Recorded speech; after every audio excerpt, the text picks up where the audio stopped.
Tracking, alerting, protecting. This is WKYT This Morning. Now at 5 a.m. on WKYT, Lexington police have shut down a stretch of Newtown Pike this morning after cattle escaped from a trailer following a wreck. Those cows now on the loose. We'll have the latest on the traffic impact coming up next. And as tens of thousands of people prepare to come to Lexington for the Garth Brooks concert, we'll tell you how to navigate the downtown streets this weekend. And WKYT looks into the safety of high school football players' helmets. We'll have those stories and more, and breaking news as it happens, coming up on WKYT This Morning.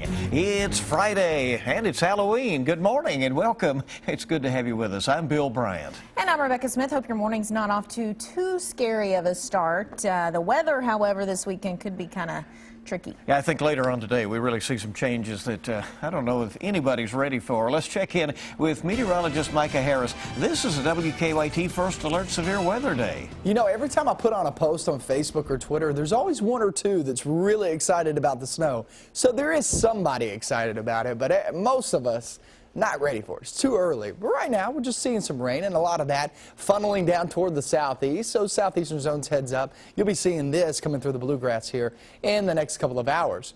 Remember, this is a First Alert Severe Weather Day, but it's not severe weather. It's just to keep you aware, keep you updated, say, hey, this could be impactful as we head off into the night, trick-or-treating time, and off into the overnight hours into tomorrow.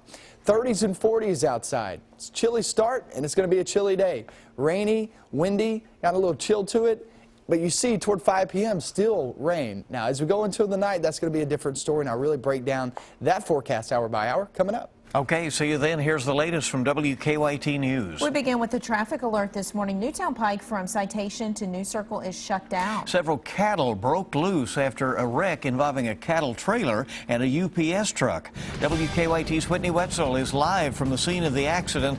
Whitney, what happened out there this morning? Good morning. Well, right now, police are working to round up the cattle that got loose shortly after this accident. For now, you can see they have this entire stretch of road shut down. Just before 2 o'clock this morning, a UPS semi rear-ended a cattle truck near Nandino Boulevard in Newtown Pike. Some of the cows got loose, but others did still manage to stay inside of that trailer.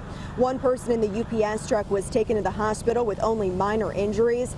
At this point, crews are working to round up the cattle that got loose. Once they're finished doing that, they'll have to clean up the actual wreckage from the crash. So needless to say, this stretch of road will be shut down for quite a while. The accident happened inbound on Newtown, but officers have both sides of Newtown shut down from Citation to New Circle, and officers estimate it will be a few more hours before the road will be back open. We're live in Lexington. Whitney Wetzel, WKYT. All right, Whitney, thank you. We'll keep everybody posted on that. In another traffic situation this morning, the city of Lexington has been preparing for this day for weeks now. Today, Garth Brooks will be coming to town and do 4 concerts over the weekend. Yeah, with tens of thousands of people in town for the concerts, the city's set out a very specific plan to handle the crowds and accompanying traffic. WKYT's Mark Barber is live from downtown with a look at how the city is planning to deal with this. Good morning.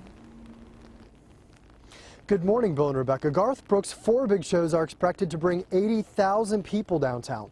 And city leaders are saying along with those big crowds, they are also expecting major traffic and parking issues. So where do you park if you are coming to one of the concerts? Well, if you're going to the 6:30 shows on Friday or Saturday, the Lexington Center is encouraging you to park at the High Street and Manchester Street lots near Rupp Arena. And if you're going to the 10:30 shows, you are asked to park in an auxiliary lot at Old Frankfort and New Circle, where a shuttle will bring you to Rupp.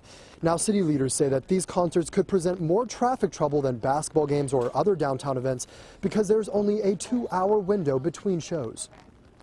But it's really unusual, especially on Friday, when you have 2 concerts back to back. It's Halloween. Halloween's become one of the biggest party nights.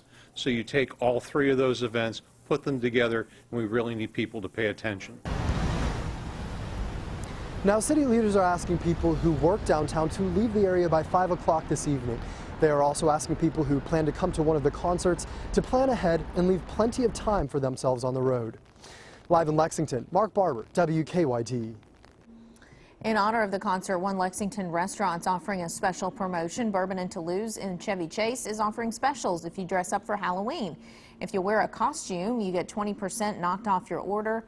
And if you dress up as Garth, wow, didn't see that one coming, your meal is free. They say that if the real Garth Brooks comes through the doors, everyone gets a free meal for the rest of the day. The time is 5:05 on WKYT this morning. It appears that budget cuts could be coming to Fort Campbell out in western Kentucky. The head of the Christian County Chamber of Commerce says soldiers and businesses around the fort should be prepared for the cuts. The chamber plans to meet with Tennessee leaders to discuss a unified strategy for dealing with them. Fort Campbell sits right on the Kentucky-Tennessee line. The military plans to cut back on size after the wars in Iraq and Afghanistan. Well, each Friday night, thousands of high school football players hit the gridiron, but how safe are their helmets? A WKYT investigation looked into that very question, and here's exactly what we found. Investigative reporter Miranda Combs talked to Virginia Tech professor Dr. Stefan Duma. He developed the first rating system for football helmets. His system gives 4 to 5 stars for the helmets best capable of taking a hit. Fewer stars means a helmet is only marginal or not recommended. One of the main things we were trying to tell people is that the difference between the bad and the good helmets is dramatic. They all pass NOxI, but do you want the one that just barely passes, or do you want the one that passes by a lot? Well, we contacted every school system in our viewing area to see how their helmets stacked up. 5 high schools had some helmets below 3 stars, including 3 in Lexington, those being Dunbar, Tates Creek, and Bryan Station. Scott County High School had the worst percentage of what Dr. Duma would consider helmets that need to be replaced. We talked to KHSAA Commissioner to get his reaction to our investigation. Here's what he had to say. The commissioner says that every piece of research needs to be considered and that attitudes toward injuries need to change. He says too many players shrug it off when they get hit. That's why helmets need to be updated so that they offer the best protection.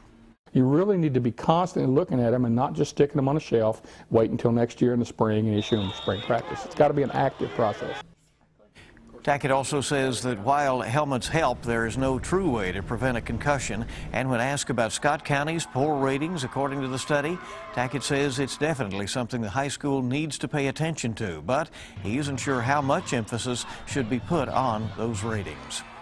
A flu shot clinic in Franklin County served more than one purpose. The Franklin County Health Department organized the 3 for Free flu shot clinic in Frankfort. Anyone who bought or brought in 3 non-perishable food items received a flu shot for free. Health leaders tell us the clinic also gave them a chance to do some important training. There's 2 purposes to it. Number 1 is to protect our community against influenza, and the second purpose is to practice our dispensing of medication in case of a real emergency. Last week, the Franklin County Health Department reported some shipping delays that kept flu vaccine from arriving as normal as early.